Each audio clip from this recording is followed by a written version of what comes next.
Et donc, on va prendre Ephésiens 5. On a vu Ephésiens 6, 14 tout à l'heure, mais on va prendre Ephésiens 5, versets 15 à 16. Alors, nous prenons nos Bibles, mes frères et sœurs, à Éphésiens 5, c'est ça? Oui, 15 à 16. 15 à 16. Nous lisons la parole de Dieu, Éphésiens 5, 15 à 16. Prenez donc garde de vous conduire avec circonception, non comme des insensés, mais comme des sages. Rachetez le temps, car les jours sont mauvais. Amen, amen, amen, amen. Amen. Donc, c'est une bénédiction pour des parents dont l'enfant dit, je veux aller fêter, je veux passer mon temps dans la maison de Dieu en ces 2 derniers mois. Un enfant puisse avoir ce genre de pensée. Et donc, vraiment, je pense que si j'encourage les jeunes, vraiment, à inviter leurs parents, même s'ils ne sont pas, voilà, c'est pas parce qu'on est chrétien, on peut venir à l'église, même si on n'est pas chrétien, c'est pas interdit. Mais justement, ce sera une occasion de te toucher, de découvrir aussi. Donc, il ne faut pas hésiter à les inviter. Amen. Amen. Pasteur Colin, tout à l'heure, on parlait de distraction.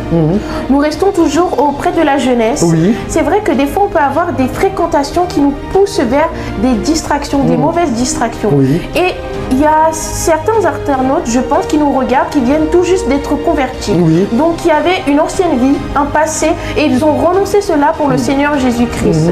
On les encourage d'ailleurs à continuer leur marche. Mais des fois, on peut avoir un entourage qui veut essayer de nous distraire, de nous tirer vers notre ancienne vie. Est-ce que vous avez un conseil à donner à ces jeunes chrétiens qui sentent une pression en cette fête de fin d'année auprès de leur entourage, d'aller fêter comme ils avaient l'habitude avant, d'aller fêter dans les boîtes de nuit, de sortir dans les restos, boire beaucoup d'alcool. Et eux, en fait, ont décidé de changer de vie. Un conseil. Amen. Nous allons prendre 2 Corinthiens 5, verset 17. Amen. Nous prenons nos Bibles à 2 Corinthiens 5, oui. Verset 17. Oui.